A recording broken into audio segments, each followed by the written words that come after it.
디모데전서 1장 3절로 7절 말씀 가지고 교회라면 반드시 선포해야 할 세 가지 진리, 이런 제목으로 말씀 나누기 원합니다.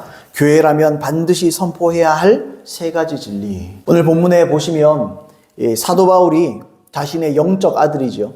영적 아들인 디모데에게 편지를 합니다. 편지를 썼어요. 이 사도 바울이 디모데에게 편지를 하는데 자기가 사도 바울이 마게도냐로 갈 때에 디모데는 에베소에 머물러 있어라. 그렇게 말을 합니다. 에베소에 머물러라. 왜냐하면 에베소 교회에 문제가 생겼다. 그래서 디모데를 통해서 에베소 교회에 두 가지 처방을 내립니다. 그게 3절로 4절 내용입니다. 제가 읽어보겠습니다. 내가 마게도냐로 갈 때에 너를 권하여 에베소에 머물라 한 것은 어떤 사람들을 명하여 다른 교훈을 가르치지 말며 신하와 끝없는 족보에 몰두하지 말게 하려 함이라. 이런 것은 믿음 안에 있는 하나님의 경륜을 이룸보다 도리어 변론을 내는 것이라. 이렇게 되어 있습니다. 첫 번째 처방이 뭐였느냐? 에베소 교회에 있는 어떤 사람들이 다른 교훈을 가르친다. 그러니까 그 다른 교훈을 가르치지 못하게 해라. 그들을 막아라. 먼저 이거고요. 두 번째, 또 이 다른 교훈을 가르치는 사람들이 신하와 이 끝없는 족보에 몰두하는 사람들이다. 그러니까 이거는 아무 의미 없는 논쟁거리만 만드는 성경적이지 않는 자기 상상물이다. 그러니까 이런 것들을 못하게 해라. 몰두하지 못하게 해라. 그건 중요한 게 아니다. 당시 에베소 교회 안에 이런 거짓, 좀 이따 나오겠지만 이들이 선생이 되고자 합니다. 율법 선생이 되고 싶어 해요. 그러면서 지금 막 연구하면서 이런 다른 걸 가르치는 겁니다. 하나님의 말씀과 다른 걸 가르치는 거죠. 이 에베소 교회 안에 어떤 사람들은 이 복음에서 파생된 참된 교훈이 아니고 비성경적인 다른 교훈, 그리고 세상적이고 알맹이가 없는 신화, 족보 이런 데 몰두한다는 거죠. 예를 들어 그런 겁니다. 우리 최근으로 치면 도마 복음이 발견됐다. 사람들이 막 큐 문서가 어떻고 도마 복음이 발견됐고 상상으로 쓴 글을, 소설 같은 글을 사람들이 이거 새로운 복음이 발견됐다. 아닙니다, 여러분. 아닙니다. 왜냐하면 쓰여진 연도가 뒤쪽이에요. 너무 후대예요. 그러니까 예수님이 살아계실 적에 마태, 마가, 누가, 요한 그런 증인들이 쓴 게 진짜 성경이지. 그 후대에 나온 저작입니다. 우리도 쓸 수 있어요. 나도 쓸 수 있어요. 내가 복음. 내가 쓰면 내가 복음이에요. 하나님 말씀 가지고 대충 글 쓰고 거기다 복음 붙이면 그건 내가 복음입니다. 그런 게 도마 복음이에요. 그러니까 이 당시에도 그런 게 유행했던 거예요. 자, 아무튼 그거 좀 설명해 드릴 텐데, 저면 신학자 그랜트 오스본이라는 사람이 이 구절에 대해서 이렇게 정리를 해서 말합니다. 명하다, 여기서 어떤 사람들을 명하여 이렇게 돼 있잖아요. 이 명하다에 해당하는 헬라어는 지시하다, 요구하다, 혹은 엄격히 명령하다로 번역된다. 디모데는 다른 교훈, 다시 말해서 예수님과 사도들과 구약의 가르침이 아닌 다른 교훈을 가르치는 그 선생들에게 조금도 굴복하거나 위축되지 말아야 했다. 교훈, 우리가 다른 교훈, 바른 교훈 이렇게 나오거든요. 교훈이라는 영어 단어는 이 독트린이라는 단어예요. 독트린 들어보셨죠? 또는 이 독트리나 가르침, 이 라틴어 이 독트리나에서 나온 말입니다. 어떤 철학이나 종교의 핵심적인 진리 혹은 원리를 의미하는 거예요. 그러니까 교리를 말하는 겁니다. 그러니까 참된 진리를 말하는 거예요. 그냥 우리가 말하는 칼빈주의, 무슨주의 그런 사람이 만드는 교리를 말하는 게 아니라 사도들로부터 계승된 진짜 진리를 말하는 겁니다. 이 단어의 헬라어 어근과 관련된 단어들이 목회서신에 빈번하게 등장한다. 바울은 디모데에게 쓰는 이 편지에서 복음에 불변하는 진리들을 가리키기 위해 이 단어를 사용하고 있다. 이 명령의 궁극적 적용은 디모데후서 2장 2절에서 발견된다. 또 내가 많은 증인 앞에서 내가 들은 바를 충성된 사람들에게 부탁하라. 아무도 그 교훈을 마음대로 바꿀 수 없었다. 그러니까 사도들로부터 계승된 참된 복음으로부터 나온 교훈, 그런 원리들, 참된 진리이기 때문에 그걸 누가 건듭니까? 토대적인 사도들이 세운 복음을 누가 바꿀 수 있냐고요. 바꿀 수 없지요. 오죽하면 사도 바울이 갈라디아에서 다른 복음을 전한 자들은 저주를 받을지어다 그런 표현까지 해요. 사도 바울이 저주받아라 이런 표현까지 할 정도로 이건 터치하면 안 되는 겁니다. 그죠? 이어서 신하와 족보에 관해서도 이렇게 썼습니다. 이 신하와 족보들은 무엇과 관련되어 있는가? 두 가지 가능성이 있다. 첫 번째, 에베소 교회가 골로새 교회를 위협한 것과 유사한 이단, 하나님의 용납을 얻기 위해서 어떤 숨겨진 지식을 발견해야 하고 천사를 숭배해야 한다는 가르침. 그게 골로새서에 나와 있는 부분입니다. 이 이단 때문에 어려움에 처했을 가능성이 있다. 가능성을 제시하는 거죠. 이게 다시 말하면 영지주의를 말하는 겁니다. 영지주의. 제가 한번 설명해 드린 적이 있는데 그노시스라는 지식이 중요하다. 그래서 몸은 별거 아니다. 이게 가다 보면 어떻게 되느냐. 영이 중요하기 때문에 예수님의 인성을 부정합니다. 부정하게 됩니다. 그러니까 예수님의 인성, 예수님은 하나님일 뿐이라는 거예요. 그러니까 예수님의 사람됨을 부정합니다. 이단이죠, 이단. 예수님을 하나님이면서 사람인 것을 부정하면 이단입니다. 그는 기독교 신앙이 아니에요. 자, 어쨌든 그런 이단들의 공격일 수도 있다. 또 두 번째, 일부 에베소 교인들이 구원에 도움이 되리라 생각해 구약의 역사나 족보를 토대로 신화적인 이야기들을 만들어낼 수도 있다. 아마 그들은 희년서와 같은 유대 저작물을 지나칠 정도로 강조했을 것이다. 이렇게 예상을 하는 거예요. 아까 제가 말했던 그때는 구약에 희년서라는 게 있어요. 이거 성경에 포함되지 않습니다. 자기들끼리 만들어낸 거예요. 이런 족보 저런 족보 해가지고 여러 가지 말들을 이야기들을 만들어낸 거죠. 우리가 아까 도마복음 얘기했던 것처럼 그런 식으로 만들어냈다는 거예요. 그러면서 새로운 것을 발견했다, 새로운 진리를 발견했다, 이런 거거든요. 근데 그건 전혀 하나님의 말씀과 무관한 겁니다. 사람이 코에 걸면 코걸이, 귀에 걸면 귀걸이입니다. 그렇지 않나요, 여러분? 그 말씀을 내가 마음대로 해석한다고 뭔가 되는 게 아니에요. 이 사도들의 권위가 있는 겁니다.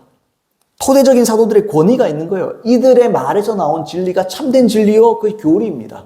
이처럼 당시 에베소 교회들은, 이 성도들은 이런 이 진리와 다른 교훈 때문에, 이런 다른 진리와 다른 교훈 때문에 그들의 신앙이 공격받고 있었습니다. 그러나 이 사도가 가르친 이 참된 복음 안에 나오는 이 복음 안에서 파생되는 이 교훈들, 진리들, 이것은요, 반드시 우리에게 세 가지를 목적으로 삼게 만듭니다. 그러니까 세 가지 목적으로 말씀을 가르치고 있다는 거예요. 그러니까 결국엔 성도들로 세 가지로 목적 삼고 살게 만든다. 이 세 가지를 지향하게 만든다. 다시 말해, 이 세 가지를 지향하지 않는다면 그건 바른 교훈이 아니다. 이런 말을 하고 있는 겁니다. 여러분, 막 멋있는 말, 막 구수한 말, 좋은 말, 막 아주 지혜로운 말 많이 듣는다고 설교가 아니에요. 설교는 반드시 이 세 가지를 추구하게 만든다는 거예요. 사도 바울의 말은. 이 때문에 이 세 가지 목적을 보전한 가르침은 복음을 쫓는 게 결단코 아니라는 거죠. 그러면 이 세 가지 교훈이 뭐냐? 이 세 가지 교훈의 목적은 뭐냐? 이것은 자신이 섬기는 교회가 진짜 복음을 선포하고 있는지 그렇지 않은지를 보여주는 중요한 시금석이 되는 거예요. 여러분, 많은 교회, 저는 교회를 공격할 생각이 없어요. 참된 교회를 공격할 생각이 없습니다. 참된 교회가 잘못됐다고 비판할 생각도 없습니다. 그러나 많은 교회가 있고 많은 목사님들이 있고 많은 말씀들이 선포되고 있지만 이 세 가지 목적을 성취하지 못한다면 그건 하나님의 뜻이 아니라는 거예요. 교회의 타이틀이 걸려있다고 해서 교회가 아니라는 거죠. 내가 전하는 또는 강대상에서 전해지는 하나님의 말씀이 이 세 가지를 추구하고 있어야 된다는 거예요. 그게 아니면 하나님은 교회로 인정하지 않는다라는 게 되는 거예요. 여러분, 그러면 세 가지가 뭘까요? 첫 번째로 오늘은 오전에는 두 가지, 오후에는 마지막 세 번째 걸 이렇게 나누면 좋을 것 같습니다. 첫 번째로 여러분, 저는 여기에 계신 여러분들과 함께 말씀을 나누는 거지만 저는 이 설교를 반드시 유튜브에 올리려고 그래요. 왜냐하면 본인들이 다니고 계시는 교회가 하나님께서 기뻐하시고 교회다운 교회인가 한번 점검해 보라는 거예요. 한번 점검해 보시라. 그런 말을 하는 겁니다. 첫 번째로 우리 교회의 메시지는 청결한 마음을 추구하게 하는가? 디모데전서 1장 5절 말씀에 이 교훈의 목적은 나오죠. 이 교훈이 진리라고 했죠. 이 진리의 목적은, 이 교리의 목적은, 이 하나님의 말씀의 목적은 청결한 마음과 가장 먼저 청결한 마음이 나옵니다. 구원은요, 믿음으로 받죠. 정확하게는 구원은 회개와 믿음으로 받습니다. 회개를 절대로 받들면 안 돼요. 저는 절대로 안 받드립니다. 믿음 얘기하면 반드시 회개 얘기합니다. 구원론 얘기할 때는. 자, 사람은요, 회개하고 예수님을 임금과 구주로 모셔드리는 거, 영접하는 거, 그걸 통해서 구원을 받습니다. 그런데 예수님은 구원받는 자들을 표현하실 때 팔복의 사람으로 표현하신 적이 있습니다. 팔복의 사람. 산상수훈, 예수님의, 여러분, 만약에 내가 지금 시간이 없는데 내가 지금 죽어가고 있다. 그러면요, 빨리 말씀을 꺼내서 산상수훈부터 읽으면 돼요. 가장 중요합니다. 예수님의 말씀의 백미 중의 백미가 최고봉의 산상수훈 이야기입니다. 마태복음 5장에서 7장까지의 내용이죠. 예수님이 구원받는 사람을 어떻게 표현하냐? 팔복의 사람이다 그렇게 표현을 해요. 다 읽진 않고 마태복음 5장 8절에 보시면 이런 말씀이 있습니다. 마음이 청결한 자는 복이 있나니 그들이 하나님을 볼 것이며 이렇게 말했습니다. 마음이 청결한 자는 복이 있다. 이 복이 있다라는 말은 행복하다 그런 말입니다. 왜 행복합니까? 하나님을 앞으로 볼 거기 때문에. 로이드 존스라는 아주 유명한 강해 설교자가 있습니다. 이분이 산상설교집에서 이 팔복에 대해서 이런 말을 했어요. 조금 길 수 있지만 내용은 여러분들에게 아주 도움이 되는 내용이기 때문에 제가 한번 읽어보겠습니다. 저는 팔복으로부터 이끌어낼 수 있는 어떤 일반적인 교훈들이 있다고 말씀드리던 바입니다. 첫째로 기독교인은 모두 이렇게 되어야 한다는 것입니다. 모두 이렇게 된다. 팔복의 사람이 되어야 된다. 그 말을 하는 겁니다. 팔복을 읽어보십시오. 그러면 기독교인의 본분이 어떻게 서술되어 있는가를 아실 것입니다. 이것은 일부 특수 기독교인들을 서술한 말씀도 아닙니다. 우리 주님은 일부 뛰어난 인물들의 성격을 묘사하고 계신다고도 말씀하지 않았습니다. 이것은 모든 기독교인 개개인에 대한 서술인 것입니다. 두 번째 원리는 모든 기독교인은 이런 특징을 모두 나타내야 한다는 것입니다. 이 특징은 모든 기독교인들을 위한 것이므로 필연적으로 모든 기독교인들은 이런 특징을 나타내어야 하게 되어 있습니다. 다시 말하면 어떤 사람들은 이런 특징을, 또 어떤 사람은 저런 특징을 나타내야 한다는 말이 아닙니다. 어떤 사람은 심령이 가난해야 하게 되어 있고, 또 어떤 사람은 애통하게 되어 있고, 또 어떤 사람은 화평케 해야 하게 되어 있다는 말은 가당찮은 말입니다. 그렇습니다. 기독교인이라면 누구나 이 모든 특징을 동시에 나타내게 되어 있습니다. 어떤 기독교인에게 있어 어떤 특징이 다른 특징보다 더 두드러지게 나타날 수 있는 것은 사실입니다. 그러나 이것이 그렇게 되어 있기 때문에 그런 것은 아닙니다. 저는 이것을 정당화시키고 있는 것이 아닙니다. 저는 그저 이것을 인정할 뿐입니다. 제가 강조하고 있는 점은 우리가 이 모든 특징을 함께 동시에 나타내게 되어 있다는 것입니다. 한 걸음 더 나아가 기독교인의 성격이 이러하니 우리가 팔복을 하나씩 분석해보는 순간 각 축복은 또 다른 축복을 암시하고 있음을 분명하게 나타냅니다. 예를 들면 이런 의미에서 애통함이 없이는 심령의 가난함이 있을 수 없으며 의에 줄이고 목마름이 없이는 애통할 수가 없습니다. 그러니까 8가지가 다 연결되어 있다는 거예요. 심령이 가난하지 않으면 애통할 수도 없고, 애통하지 않으면 뭐 할 수도 없고, 뭐 하면 마음이 청결할 수도 없고, 이걸 제가 말한다는 거예요. 어떤 의미에서 이 복들은 각기 다른 복들을 요구한다고 하겠습니다. 이 은혜들의 하나만을 나타내며 이 은혜에 따르는 축복을 받는 일은 이와 동시에 다른 은혜와 축복을 보여주지 않을 수 없다는 말입니다. 팔복은 하나의 완전한 전체이므로 우리가 이것들을 분리시킬 수 없습니다. 그러므로 어느 사람에게 팔복의 하나가 다른 복에 비해 좀 더 두드러지게 나타날 수는 있으나 그럴 때도 팔복은 그에게 모두 있는 것입니다. 팔복의 비율이 변화할 수 있어도 팔복은 모두 나타나 있는 것이며 이 팔복은 모두 동시에 나타나게 되어 있는 것입니다. 이게 우리에게 많은 걸 시사해 줍니다. 심령이 가난하지 않다. 나는 예수 믿는데 마음이 가난하지 않다. 그 사람은 신자 아니에요. 교회 다니는 사람이지. 여기서부터 마음의 가난함에서부터 모든 게 시작되잖아요. 심령이 가난한 자는 복이 있나니부터 천국이 저희 것이며부터 쫙 시작되잖아요. 이게 무슨 말입니까? 결국에 제가 지금 말씀드리는 건요. 지금 마음의 청결함을 얘기하고 있잖아요. 마음이 청결한 자는 복이 있나니 그들이 하나님을 볼 것이며.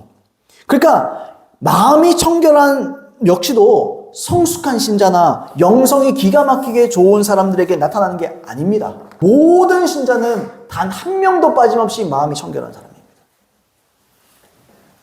마음이 청결한 사람이에요. 모든 믿는 자는 한 명도 빠짐없습니다. 상대적인 차이는 있을 수 있어요. 좀 덜 청결할 수도 있고, 약간 실수도 할 수도 있고, 그걸 부인하는 게 아니에요. 그럴 수 없다는 게 아니에요. 그러나 적어도 마음에 청결하고, 또 마음의 청결함을 추구하고 있는 사람입니다. 이게 팔복의 사람이요. 이게 그리스도인이라는 거예요. 그리고 그런 사람들만 결국 하나님을 볼 수 있습니다. 신학자 도널드 해그너라는 사람이 하나님을 볼 것이라는 말을 이렇게 썼어요. 하나님을 볼 것이라는 말은 다시금 종말론적 의미를 시사한다. 하나님을 보고 살 자가 없으리라는 출애굽기 33장 20절의 단호한 선언과 대조적으로 종말이 오면 의로운 자들은 하나님의 얼굴을 뵙고 그분에게서 넘치는 복을 받게 되리라는 것이다. 여기서 복은 구원입니다. 구원. 아니 죽어가지고 복 받는데 뭐 복 받을 게 뭐 있어요? 그 구원이지. 이 땅에 있어서나 우리가 생각하는 생각의 개념의 복을 받는 거지. 사람이 죽으면 하나님 앞에 하나님 얼굴을 뵙고 복을 받는다는, 구원받는다는 걸 말하는 거예요. 비록 어떤 이들은 하반절의 내용을 평화를 누리게 될 것이다라는 뜻으로 해석할지 모르나 마태가 여기에서 말하고 있는 복은 종말 때에 이르러 받게 될 가장 큰 보상, 구원. 그 성격상 다른 모든 복을 포함하지만 어쨌든 구원을 말하는 것이다. 이렇게 그렇게 설명을 했어요. 그건 정확한 말입니다. 하나님을 볼 것이란 말은 직접 하나님을 뵙고 구원받게 될 것이다. 그런 말이겠죠. 또 시편에 보시면 여호와를 경외하는 자 또는 구원 얻은 주의 백성들이 어떤 자들인지에 대해서 쫙 풀어서 설명을 해줍니다. 그게 시편 24편 3절로 6절이에요. 잠깐 읽어보겠습니다. 여호와의 산에 오를 자가 누구며 그의 거룩한 곳에 설 자가 누구인가. 곧 손이 깨끗하며 마음이 청결하며 뜻을 허탄한 데에 두지 아니하며 거짓 맹세하지 아니하는 자로다. 그는 여호와께 복을 받고 구원의 하나님께 의를 얻으리니 이는 여호와를 찾는 족속이요 야곱의 하나님의 얼굴을 구하는 자로다. 그래 말했습니다. 여호와의 산에 오를 자가 누굽니까? 여호와의 산이 뭡니까? 예루살렘 성을 얘기하는 겁니다. 예루살렘. 그의 거룩한 곳에 설 자, 예루살렘. 이게 천국 말하는 거예요. 천국. 누가 천국 가겠느냐? 어떤 자가 천국 가겠느냐? 곧 손이 깨끗하며 그 다음에요 마음이 청결하며 아멘입니까? 뜻을 허탄한 데 두지 아니하며 거짓 맹세하지 아니하는 자, 거짓말 안 하는 사람. 그는 여호와께, 그는이 누굽니까? 이런 사람. 손이 깨끗하고 마음이 청결하고 뜻을 허탄한 데 두지 않고 거짓 맹세 안 하는 사람. 이런 그는 여호와께 복을 받고 그 다음에요 구원의 하나님께 의를 얻으리니 의를 얻으니 의롭다면 받는단 말이에요. 누구에게요? 구원의 하나님께 구원받는다는 말이죠. 누가 구원받느냐? 누가 예수 믿느냐? 예수 믿는 사람은 어떤 사람이냐를 보여주는 거예요. 하나님을 경외하며 하나님의 뜻을 쫓아 살아가며 하나님의 구원받은 주의 백성들은 어떤 사람이냐? 마음이 청결한 사람이라는 거예요. 이런 말입니다. 예수 믿는데 마음이 청결하지 않다. 그것은 가짜입니다. 팔복을 통해서 시편을 통해서 제가 지금 설명을 해드리는 거예요. 여러분 마음이 청결하 적어도 마음의 청결을 추구하지 않는다. 가짜입니다. 그 사람. 마음의 청결에 비해 마음이 내가 청결해지고 이런 데 관심이 없다. 가짜입니다. 그 사람. 성령이 역사해야 내 안에 소원을 주시잖아요. 어떤 소원이요? 마음이 청결하고자 하는 소원을 주시거든요. 그게 없다 가짜라는 말이에요. 사도 바울도 이렇게 썼습니다. 고린도후서 11장 2절로 3절 말씀에 내가 하나님의 열심으로 너희를 위하여 열심을 내노니 내가 너희를 정결한 처녀로 한 남편인 그리스도께 중매함이로다. 그러나 나는 뱀이 그 관계로 하와를 미혹한 것 같이 너희 마음이 그리스도를 향하는 진실함과 깨끗함에서 떠나 부패할까 두려워하노라. 예수 믿다가다고요. 어때요? 마음이 그리스도를 향해서 진실하고 깨끗하지 않으면 부패합니다. 썩어버립니다. 그래서 한 번 구원은 영원한 구원 아니에요. 이런 말씀들이 무지하게 많습니다. 청결해야 된다. 내가 정결한 처녀로 내가 너희 교회를 내가 너희들을 내가 그리스도인들을 정결한 처녀로 하나님 예수 그리스도께 중매시키기를 원한다. 결혼시키기를 원한다 나중에. 근데 중매서주는 중매쟁이 옛날에 중매쟁이 그런 거 있잖아요. 그런 사람들은 뭐 조건을 얘기하잖아요. 신랑이 누구 어떤 사람을 원하느냐? 정결한 사람 원한다는 거예요. 정결한 사람, 깨끗한 사람, 진실한 사람, 깨끗한 사람을 원한다. 하나님께 대해서. 또 나에 대해서. 아멘입니까 여러분? 그런 사람을 원한다는 거죠. 이처럼 구원은요 믿음으로 받습니다만 동시에 모든 신자는 마음이 청결한 자입니다. 그걸 추구하는 사람입니다. 이게 성경에 무지하게 많이 나와 있어요. 그러니까 믿는 사람은 아니 믿음으로 구원받는데 왜 청결함이 나오느냐? 이상한 거 아니냐? 그러니까 이해를 제대로 해야 되죠. 여러분 믿음으로 구원받는다 그랬어요. 회개하고 믿음으로 구원받는다 그랬습니다. 믿음으로 구원받는데 마음의 청결함이 왜 나오냐? 그게 알파벳을 모르는 거예요. 성경의 ABC를 모르는 겁니다. 믿음은 반드시 우리의 마음을 청결하게 만들어줍니다. 그 앞에 회개까지 붙어 있잖아요. 회개하고 믿으면 성령께서 내 안에 계시면서 내 안에 소원을 일으켜 주십니다. 내 마음이 청결할 수 있도록, 내 마음이 거룩해지도록. 따라서 모든 신자의 마음은 청결한 거예요. 청결한 거. 이해하십니까? 여러분 신자가 거듭나면서 핏부림을 받습니다. 그죠? 우리 마음에 핏부림을 받아요. 그게 깨끗해진 사람이죠. 그래서 제가 실수를 부정하는 게 아니에요. 살다가 넘어질 수 있어요. 살면서 세상의 유혹도 받고 육신의 정욕 때문에 때로는 흠이 생기기도 합니다. 먼지가 묻기도 해요. 그죠? 때도 묻고 우리도 살다 보면 때도 끼고 손톱에 때도 있고 그럼 손 씻어야지. 이 보기 좋습니까? 씻어야지. 정상적인 사람은 씻는 거예요. 정상적인 그리스도인이라면 씻는 겁니다. 예수님의 보혈로. 아멘입니까, 여러분? 그래서 다시 회개해서 항상 마음의 청결함을 유지하는 거예요. 여러분, 정상적인 사람은 더러운데 가만히 있습니까, 여러분? 제가 옛날에 어릴 때인데요. 자전거를 타다가 다리에 뭐가 미지근한 게 이렇게 탁 붙어요. 아주 개똥이에요. 개똥이 묻었어요, 개똥이. 그리고 집에 가서 어떻게 했어요? 씻어야지. 당연한 거 아니겠어요? 더러운 거 묻으면 씻어야 되는 거 아니에요? 정상이라면. 정상적인 그리스도인이라면 실수할 수 있어요. 똥이 튀듯이 뭔가 튈 수 있고 유혹을 받을 수도 있고 넘어질 수도 있어요. 그러나 정신 차리고 다시 자백하고 회개하고 하나님께 돌아가서 깨끗함을 받는 겁니다. 여러분 아멘입니까? 그게 나는 진짜 신자라는 거예요. 많은 사람이 스스로 마음으로는 스스로 마음으로 자기 생각으로는 믿는다 말은 해요. 근데 그들의 마음이 깨끗하지가 않아요. 여전히 음란합니다. 여전히 음란한 게 좋아요. 여전히 음란한 게 내 마음에 막 쏙쏙 들어와요. 어디 중이 그렇게 딱딱 맞는지 내 눈이 음란한 거 보면 막 사족을 못 써요. 막 이럴 수 있어요. 여전히 욕심 사납습니다. 그러면서 여전히 이기적입니다. 딴 사람 생각 안 해요. 여러분 생각해 보세요. 죄송한 말이지만 이건 믿는 것도 아니고요. 생각해 보세요. 음란한 성도 들어봤어요? 들어봤습니까? 욕심 많은 성도 들어봤습니까? 이기적인 성도 들어봤어요, 여러분? 이건 그거예요. 술은 마셨는데 음주운전 안 했습니다하고 똑같은 거예요. 그 옛날에 연예인이 그랬다 그러잖아요. 음주운전에 딱 잡혔는데 난 술은 먹긴 했는데 음주운전 안 했다고. 무슨 말도 안 되는 소리를 하고 있어요 지금. 음란한 성도 들어봤냐고요. 음란하고 욕심 많은 성도 들어봤냐고요. 이기적인 성도 들어봤습니까 여러분? 제 말은 이런 건 다 성도가 아니라는 거예요. 가짜라는 거예요. 교회 나온다고 성도 아니라는 거예요. 마음의 청결함이 없으면 성도 아니라는 거예요. 아까 우리 인용했잖아요. 시편 24편. 다시 한번 읽어볼까요? 시편 24편 3절 6절. 여호와의 산에 오를 자가 누구며 그의 거룩한 곳에 설 자가 누구냐. 곧 누구냐 보여줄게. 이런 사람들이다. 곧 손이 깨끗하며. 깨끗하잖아요. 마음이 청결하며. 손만 깨끗하면 안 돼요.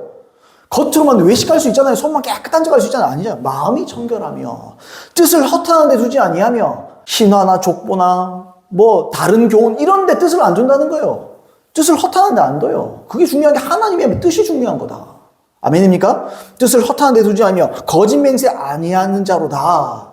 아까 얘기했죠. 그는 여호와께 복을 받고 구원의 하나님께 의를 받는다는 거예요. 의롭도 안 받고 구원받는다는 거지.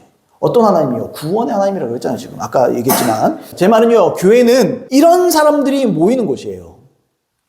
물론 우리가 죄인이죠. 그러나 거듭난 자들이 모여있기 때문에 내가 부족해도 이걸 추구하고 있는 사람들이 모이는 겁니다. 교회는. 마음이 청결한 사람들이 모이는 곳이 교회예요. 그게 성도고 신자예요. 성도 거룩할 성자에다가 물이 도자 아닙니까? 거룩한 물인 거예요. 거룩한 물이.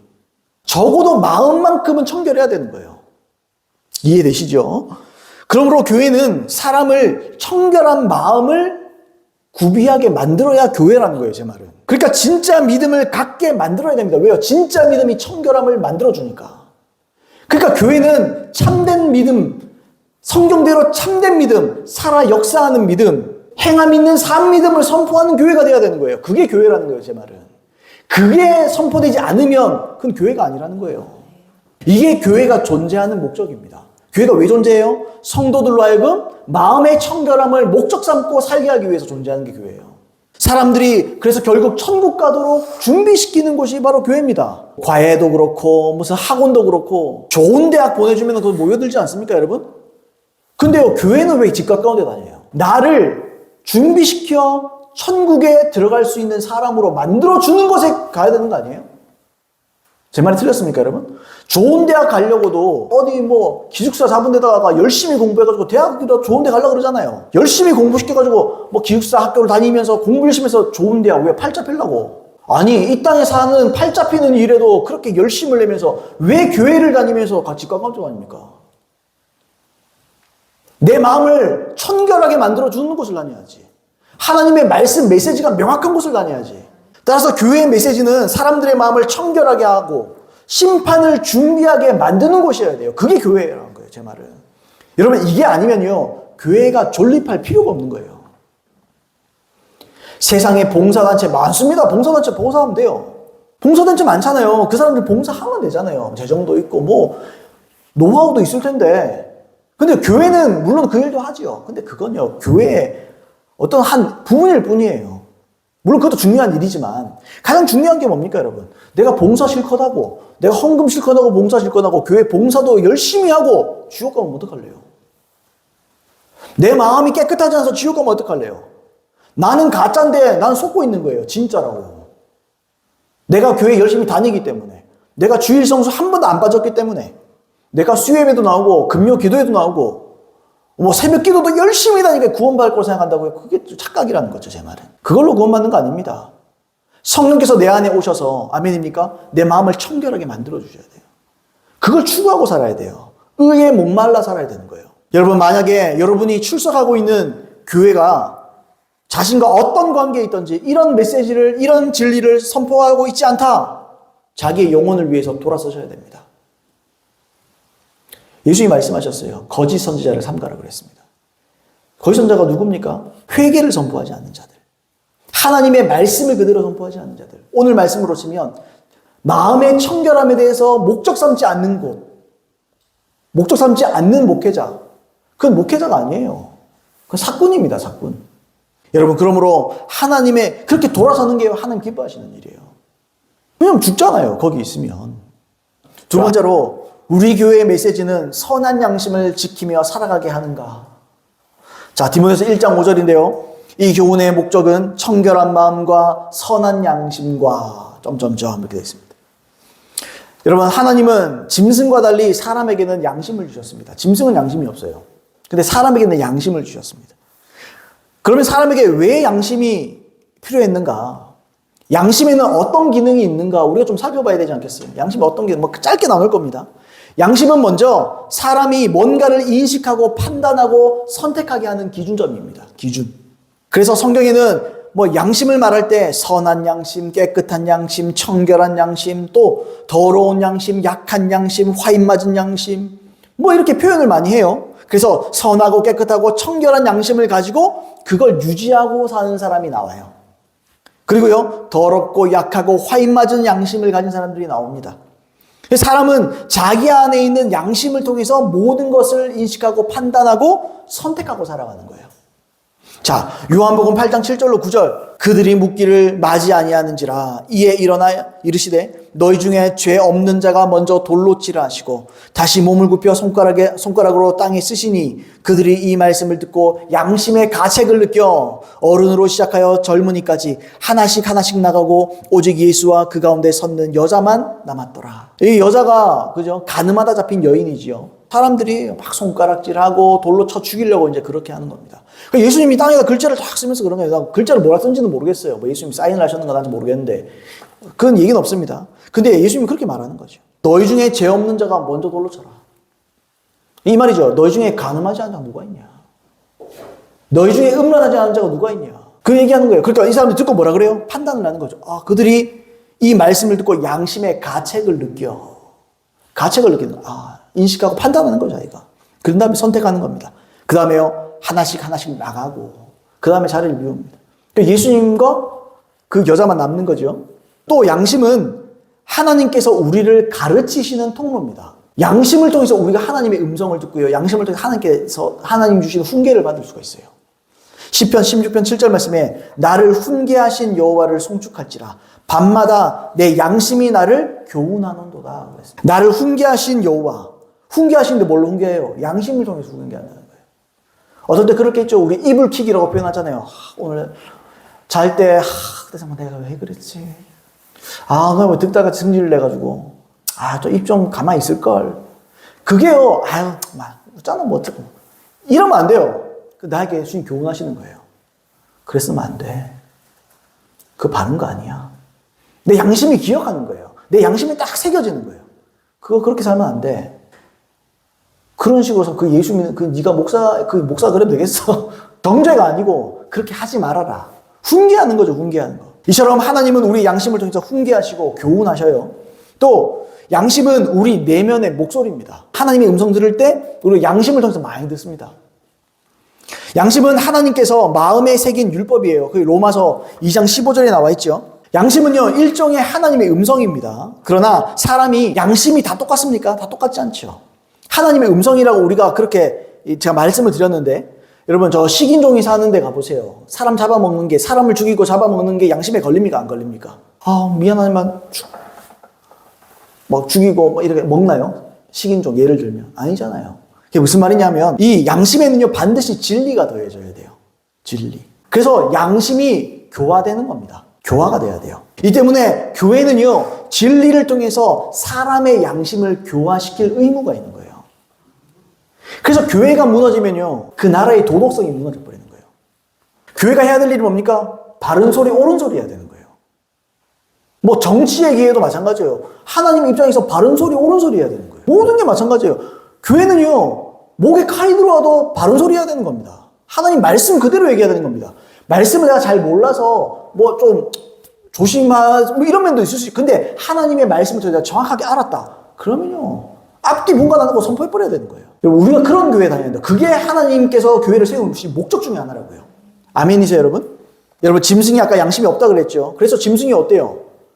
아이고, 이걸 묵까 말까? 뭐 이런 생각 안 하죠? 먹이가 있으면 먹습니다, 그죠? 그죠? 자기의 욕구와 자기의 필요만을 따르면 돼요. 사람은 어때요? 사람이 이기적이라는 게 어떤 표현이죠? 아유, 짐승 같은 인간. 저도 사람이가, 이게 뭐죠? 이기심을 말할 때 말하는 거예요. 저게 사람이면 양심이 있으면 저러면 안 되지.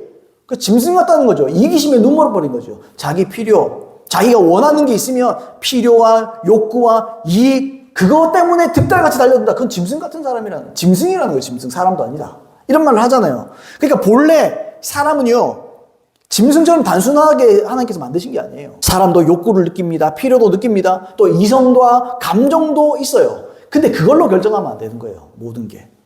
내가 이렇게 느꼈기 때문에, 감정이 내가 이렇기 때문에. 그런 게 아니에요. 그죠? 내가 필요하기 때문에, 내 욕구가 있기 때문에 그 결정한다? 그러다가 전부 다 어떻게 돼요? 법의 제재를 받는 겁니다. 그래서 심판을 받는 거예요. 나라에서는, 나라에 있는 헌법이나 어떤 법을 가지고 심판을 받을 수 있고, 죽어서도 하나님의 말씀이 심판의 기준이 있어서 그 사람 심판을 하는 거죠. 사람은요, 그러니까 뭘로 결정한다고 사람은?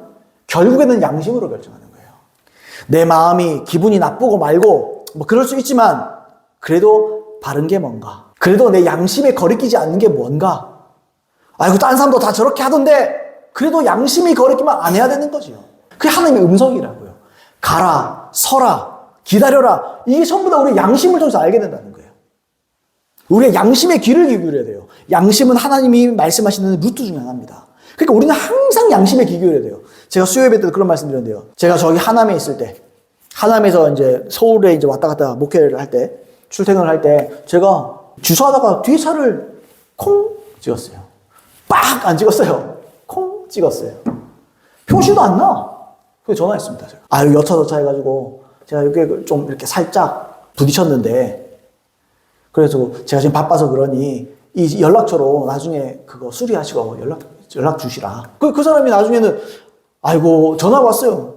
아니, 그냥 가시지, 이 정도면. 그 표시도 뭐 거의 안 나는데요? 그냥 가시지. 어떻게 그러죠? 제가 양심상 어떻게 그럽니까? 양심상 어떻게 그럽니까? 사람 사는 게, 그건 내가 입장 바꿔도 나도 기분 나쁠 텐데, 그 기분 나쁠 수 있잖아요. 그래서, 뭐 고치는데, 공업사에서도 이건 고치기도 그렇대요. 컴파운드 하나 발라보면 끝인데, 그럼 뭐 하려고 왔냐? 뭐 이렇게 얘기하더라. 그러면 컴파운드 값처럼 몇만 원이라도 제가 드릴 테니까, 그렇게 할까요? 그러니까, 뭐 그렇게 하자고. 그럼 그 사람이 감동을 받아요. 난 이런 사람 잘 못 봤는데, 뭐 이렇게까지 합니까? 제가 왜 그랬을까요? 간단해요. 양심이 하나님의 음성을 듣는 루트라서 그래요. 그러니까 내가 양심을 팔아버리면 주의 음성을 못 들어요, 제가. 그러니까 제 말은 양심에 굉장히 예민해야 됩니다. 교회는 그걸 가르쳐야 된다고, 제 말은. 교회는 양심적인 사람을 만들어내야 된다고요. 여러분, 이 양심이 왜 이렇게 중요하냐? 하나님의 음성을 듣는 루트라 그랬죠. 또 더 중요한 게 있어요. 뭐냐? 디모데전서 1장 19절에 보시면 이렇게 돼 있어요. 믿음과 착한 양심을 가지라. 어떤 이들은 이 양심을 버렸고 그 믿음에 관하여서는 파선하였느니라. 이런 말씀이 있습니다. 믿음과 착한 양심을 가지라. 믿음, 하나님을 믿는 믿음, 신앙과 양심은요, 하나입니다. 연결되어 있어요. 동전의 양면과 같습니다. 믿음과 양심은 함께 가는 겁니다. 양심이 무너지면 믿음이 무너지는 거예요. 또요, 믿음이 무너지잖아요. 그 사람 양심 버립니다. 하나예요, 하나. 왜요? 믿음과 양심은 다 영의 영역이거든요. 영적인 영역, 우리 영에 관련된 부분이거든요. 그래서 양심, 신앙, 이거는 하나로 붙어 있어요. 동전의 양면과 같아요. 하나가 무너지면 하나도 또 무너지는 거, 다 무너지는 거예요. 자, 히브리서 10장 22절 보시면 이렇게 돼 있어요. 하나님께서도 그래서 양심에 엄청난 관심을 가지고 계십니다. 히브리서 10장 22절에 우리가 마음에 뿌림을 받아, 여기 피 뿌림을 받았다는 말입니다. 예수님의 보혈로 뿌림을 받아 악한 양심으로부터 벗어나고 몸은 맑은 물로 씻음을 받았으니 참 마음과 온전한 믿음으로 하나님께 나아가자. 이런 말씀이 있어요. 여기서 보시면 악한 양심이 나왔는데 이 악한 양심에 피 뿌림을 받으면 양심이 깨끗해지는 거예요. 그 마음을 뭐라 그러죠? 참 마음이라고 그러잖아요. 여기서 양심을 참 마음이라고 표현해요. 참이 뭡니까? 진짜 마음. 우리의 속에 있는 진짜 마음. 우리의 내면에 있는, 내부에 있는 그 사람을 양심이라고 부르는 거예요, 지금. 이게 진짜 중심이에요. 이 때문에 양심을 지키는 것은 자기의 생명을 지키는 것과 똑같습니다. 자기 영혼을 지키는 것과 똑같아요, 양심 지키는 거는. 우리는 이 참마음, 양심과 온전한 믿음을 통해서만 하나님께 나아갈 수 있다. 그렇게 말하잖아요, 결국에는. 여러분, 어때요? 양심 되게 중요하게 느껴지시죠? 제가 짧게 설명해 드렸지만. 양심이요, 진짜 중요한 겁니다. 양심이 무너지면 믿음도 무너지는 겁니다. 아, 예수 믿음으로 구원받습니다. 근데 양심이 없어. 아, 예수 믿음으로 구원받잖아요. 근데 양심적이지가 않아. 그 믿음이 가짜라는 거예요, 제 말은. 그럴 수가 없다는 거예요. 양심은 믿음과 직결되어 있습니다. 그래서 선한 양심에 관한 교훈은 진짜 중요한 거예요. 교회들이요, 뭔가 자꾸 부흥하는 방법, 무슨 방식, 무슨 방법, 뭐 하는 법, 이런 게 자꾸 관심을 가져요. 교회가 해야 될 일은요, 양심적으로 살아라. 양심에 화인 맞은 사람들이 너무 많다. 양심적이 되어라. 착한 양심을 가져라. 믿음과 착한 양심을 동시에 가져야 된다. 양심을 저버리지 말아라. 작은 것도, 눈꽃만한 것도 양심의 거리낌을 하지 마라. 교회가 선포해야 될 메시지예요, 그게. 그게 복음에 나타나 있는 바른 교훈이라는 거예요. 그러니까 교회는 반드시 신자들로 하여금 선한 양심을 가지고 살도록 계속 진리로 교화시켜야 되는 거예요. 말씀을 통해서 자꾸 생각을 바꿔줘야 되는 거예요. 이런 줄 알았죠? 아닙니다. 이겁니다. 괜찮은 줄 알았죠? 아닙니다. 하나님은 철저하게 보고 계십니다. 여러분, 이게 율법주의입니까? 이게 율법주의고 제가 너무 극단적인 설교를 하는 거예요? 그게 아니라는 거예요. 사도 바울의 글을 한번 읽어보세요. 사도 바울은 양심에 엄청 관심 많습니다. 사도행전에 보시면 사도 바울이 그렇게 말합니다. 자기는 자기의 양심을 따라 하나님을 섬겼대요. 여러분, 하나님을 제대로 섬기려면 양심 따라 섬겨야 됩니다. 양심이 뭐라고요? 믿음과 함께 간다니까요. 내가 양심 따라 섬겼다는 것은 하나님을 믿는 믿음 안에서 섬겼다는 말과 똑같은 말이에요. 어떻게 보면. 근데 교회가 설교할 때 믿습니다. 대충 뭐 이렇게 하면 회개하고 뭐 자백하면 됩니다. 회개합시다. 그게 넘어갈 일이라는 거예요. 철저하게 회개시키고 철저하게 교화시켜야지. 여러분 잘못된 생각을 갖고 있습니다. 그래서 여러분 교회를 내가 다니는데 양심의 거르낌 또 양심의 찔림을 받고 또 생각도 바뀌잖아요. 이게 다시 말하면 패러다임의 전환이에요. 내가 교회를 다니고 설교를 듣는데 패러다임의 전환을 느껴본 적이 많이 됐다. 그 말씀이 계시적이 않은 거예요. 하나님의 말씀은요, 우리의 생각을 뒤집어 놓습니다. 바꿔놔요. 내가 알고 있던 이 개념들, 내가 알고 있던 이런 이념들, 개념들, 이런 걸 다 바꿔놓습니다. 하나님은. 다 뜯어 고쳐버려요. 하나님을 대적하여 높아진 생각을 어때요? 바꿔놓는다 그러잖아요. 하나님께서. 다 뒤집어 놓는다 그러잖아요. 아멘입니까? 그게 양심에다가 그 일을 하는 거예요. 양심에다가. 만약 여러분들이 출석하고 있는 교회가 이러한 진리, 이러한 메시지를 전하고 있지 않다면 자기 자신을 위해서도요. 그 교회에서 나오셔야 됩니다. 그 교회에서 신앙생활하면 안 돼요. 아, 열심히 기도해서 우리 목사님을 바꿔봐야지. 첫날에 보세요. 안 바뀝니다. 안 바뀌어요. 그런 사람들은. 뭐 목사가 뭐 바뀔 수도 있겠죠. 근데 참 드문 일입니다. 그 목사님이 정말 겸손해져서 깨뜨려지고 하나님 앞에 부복하지 않는 이상 패러다임의 전환은 안 일어나요. 말씀을 전해도 항상 틀에 박힌 말씀. 뭐 저도 뭐 대단하지 않지만 항상 들어도 대충 제목만 봐도 뭐 대충 알겠는 말씀. 뭐 그냥 예상이 가는 말씀. 10년, 20년이 지나도 말씀이 뭐 이거 얘기하겠지, 뭐 저거 얘기하겠지. 뻔한 말씀. 그 왜 그럴까요? 여러분 물론 뻔하죠. 선한 양심 얘기할 거고 뭐 이런 게 뻔할 수 있겠죠. 근데 그런 거 말고 말씀을 들으면 내가 살아나야 되잖아요. 말씀을 들으면 내가 눈물이 나야 되잖아요. 말씀을 들으면 내가 하나님의 만지심을 받아야 되잖아요. 때로는 책망하는 말씀을 통해서 내 마음에 그 책망을 받아들이고 바뀌어야 되겠다는 생각도 들고, 어떨 때는 따뜻한 하나님의 말씀, 저는 막 핏대를 세우고 설교해도 그 가운데 하나님의 성령께서 여러분의 위로를 줄 수도 있는 거고, 그런 만지심이 있어야 된다고요. 밥 한 공기를 먹는 것처럼 뭐 배부름이 있든지 감동이 있든지 감화가 되든지 교화가 되든지, 이게 전부 다 하나님의 말씀에 하는 역할이라고요. 여러분, 하나님의 말씀이 어떻게 하고요? 하나님의 말씀 좌우에 나서 어떤 것만 예리하잖아요. 또 뭐라 그랬습니까? 모든 성경은 하나님의 감동으로 된 것으로 교훈과 책망과 바르게 함과 의로 교육하는 겁니다. 말씀은요, 그냥 멋들어진 말씀 하나 전하는 게 설교 아닙니다. 말씀의 타겟은 사람이에요. 사람을 교훈하는 겁니다. 사람을 책망하는 겁니다. 사람을 바르게 하는 겁니다. 사람을 의로 교육하는 겁니다. 여러분, 이해되십니까, 제 말이? 전부 다 어디에 가 있어요? 사람에게 가 있죠. 그 다음에요, 전부 다 잘못된 걸 바로잡는 데가 있어요.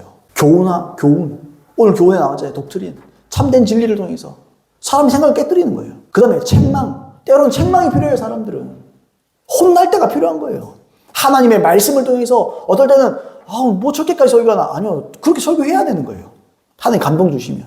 왜요? 하나님의 말씀은 우리를 책망해버립니다.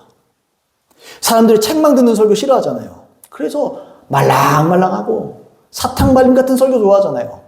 여러분, 책망이 뭡니까? 바른 길인데 잘못됐다는 거예요. 잘못 가고 있다는 거예요. 내가 잘못 가고 있다. 아이고, 잘 가고 있네. 괜찮다. 자식을 잘못 키우는 어른들이 그렇잖아요. 오냐오냐 키우면 그렇잖아요. 잘못 가도 아이고, 잘하고 있다. 궁디 팡팡해주고. 그러면 그 애는 망가지는 거예요. 하나님의 말씀은 우리를 사랑하기 때문에 우리를 책망합니다. 교훈과 책망과 그 다음에요, 바르게 합니다. 바르게 해요. 여러분, 사람들이 설교 정도를 꼰대들이 말하는 꼰대가 하는 말이라고 생각하잖아요. 아니요. 바르게 하는 겁니다. 정돈하게 하는 겁니다. 하나님의 바른 마음가짐을 가지게 하는 겁니다. 인생을 살 때도 바른 마음가짐, 바른 마음, 바른 양심으로 살아가게 하는 겁니다. 그게 말씀이에요. 그게 하나님의 말씀이고 설교입니다. 그게. 그러니까 여러분들이 다니는 교회는 목회자가 그런 설교를 하냐고요, 제 말은. 그런 설교를 듣고 신앙생활 제대로 하냐고요, 여러분. 설교 들을 때 정신이 번쩍 드는 설교를 듣고 계시냐고요. 설교를 들을 때 정신이 번쩍 나고, 이대로 살면 안 되겠구나. 내가 이래 살면 내 심보를 고쳐야 되겠구나. 내가 진짜 지옥 갈 사람이, 이런 설교 듣냐고요. 저도 유튜브 때 설교 들어보면요, 회개 설교하는 거 너무 듣기 힘들어요. 뭐 구수한 간증하고, 뭐 그냥 좀 좋았던 간증하고, 그냥 좋게 일 잘 풀린 얘기하고, 기도 열심히 하세요 얘기하고, 이게 설교 다예요. 여러분, 성경을 가만히 보세요. 사도 바울의 설교, 이게 다 설교잖아요. 편지. 사도 바울의 설교하면 뭐세요? 다 뭐라 그럽니까? 회개하라. 그래서 하면 안 된다. 그건 바르지 않다. 데살로니가 교회 성도들에게 편지할 때도, 너희가 잘하고 있다. 믿음, 소망, 사랑을 보여 잘하고 있네. 그걸 끝납니까? 더 채찍을 가하잖아요. 여기에 더 집중해라. 여기에 더 목숨을 걸어라. 두 가지를 기억하십시오. 우리 세 번째는 마지막 대지는 우리 오후 시간에 하겠지만은, 첫 번째 대지와 두 번째 대지를 기억하십시오. 여러분, 마음 청결합니까? 아니, 적어도 청결을 추구하고 있습니까, 여러분? 청결하지 못한 것 때문에 여러분의 마음에 부담이 있습니까? 청결하지 못하기 때문에 내 마음에 초조함이 있습니까? 그게 정상이에요. 그게 그리스도인이에요. 내가 하나님 앞에 청결한 마음, 이런 마음, 내 거룩한 마음, 내가 품지 못해서 죄송합니다. 그래서 예배하러 하나님 나올 때도 예배들을 예배 하나만 한번 해봐라, 이게 아니에요. 내가 일주일을 살면서 내가 그렇게 못했던 걸 기억하고 회개하고, 하나님 아버지, 내 마음의 청결함이 이루어질 수 있도록 은혜 베풀어 주시옵소서. 그걸 추구하는 거예요. 그 소원을 갖고 있는 거예요. 적어도 이게 최저선입니다. 최저선. 그러면서 습관적으로 죄짓고 습관적으로 마음의 청결함을 추구하고 있죠. 그 사람은 가짜예요. 말만 번들하게 기도하는 것이. 내 마음에서 그게 막 사로잡혀야 돼요. 사로잡힌 마음이 있어야 돼요. 그게 예수 믿는 겁니다. 두 번째는요, 마찬가지죠. 내 양심이 살아있는가? 선한 양심을 갖고 있는가? 하나님의 뜻대로 살아가는 거, 또 살지 못하는 거, 이것 때문에 양심의 가책을 느끼고 내가 내 양심을 따라 살아왔는가? 살아가고 있는가? 살 것인가? 이거에 대한 고민. 여러분, 그것이 여러분에게 있습니까, 여러분? 그것이 없다면 정말 죄송한 말이지만 이건 가짜입니다. 천국 못 갑니다. 여러분, 천국에 갈 수 없습니다. 말씀의 기준이 그거예요. 여러분들이 주로 선포하는 입장에서는 제가 이런 말을 했지만, 듣는 입장으로 생각합시다. 듣는 입장에서 여러분 어떤 말씀을 즐기십니까? 어떤 말씀을 즐기세요? 양심에 대해다가 말하는 거, 그거 즐깁니까? 그거 즐기기 쉽지 않습니다, 사실. 마음이 청결해라. 그러면 그 말씀을 사모하며 달게 되는 사람이십니까? 그게 아니라면 여러분들이 지금 추구를 잘못된 추구예요. 아, 복 받는 거, 잘 되는 거, 좋은 거, 위로받는 거, 뭐 은사 나타나는 거, 그걸 추구하고 있다. 여러분, 방향을 잘못 잡았습니다. 그건 잘못된 방향이에요. 하나님은 먼저 우리에게 마음의 청결을 요구하십니다. 그 다음에 선한 양심을 가지고 살고 그걸 유지하고 살려고 우리를 계속해서 교화시키고 우리를 계속 도전시키십니다. 여러분, 그런 말씀이 좋은 말씀이에요. 그런 말씀이 복음적인 말씀이에요. 그런 말씀이 복음적인 말씀입니다. 우리 마지막으로 있잖아요. 11절 말씀해 보시면 오늘 본문 1장 11절 보시면 이 교훈은 내게 맡기신 바 복되신 하나님의 영광의 복음을 따름이니라. 이 교훈이 뭔데요? 지금 세 가지 목적 삼고 만드는 복음. 근데 이 복음이 어디서 나왔는데요? 하나님의 영광의 복음을 따름이니라. 복음 안에서 이게 파생되는 복음이다. 진리다. 복음은 우리에게 이 세 가지를 추구하게 한다. 여러분, 복음을 사모하는 저와 여러분에게 예수 이름으로 축복합니다. 진짜 하나님 말씀을 추구하세요. 추구하세요. 그리고 그걸 사모하세요. 여러분, 여러분들로 그 마음이 없고 또 여러분들이 출석하는 교회가 이것을 사모하게 만들지 않는다. 이걸 가지고 살도록 만들지 않는다. 당장 나오세요. 좋은 교회 아닙니다. 하나님이 원하시고 쓰시는 교회 아닙니다. 여러분, 제 말을 작았다고 말할 수도 없죠. 이제 개척하는 교회 목사를 누가 들어주겠습니까마는. 그래서 용기 내서 말씀드립니다. 그래서 여러분, 그런 교회 나오세요. 그리고요, 진짜 말씀을 선포하는 교회로 가세요. 저는 설교 잘 못합니다. 그래서 하나 말씀드릴 수 있는 건 전 이 세 가지를 중점적으로 설교합니다. 그래서 여러분, 민망할 수도 있고 부끄러움할 수도 있죠. 여러분, 우리 교회 오세요. 우리 몇 명 안 되지만 자리 많습니다. 우리 교회 오세요. 이거 채우세요. 그리고 이 세 가지를 함께 추구하고 천국 가자는 거예요. 하나님께 쓰임받자는 거예요, 여러분. 그런 저와 여러분 되기를 바라고 그런 은혜가 있는 저와 여러분 되기를 예수님으로 축복합니다. 우리 들은 말씀 기억하시면서 잠깐 기도할까요?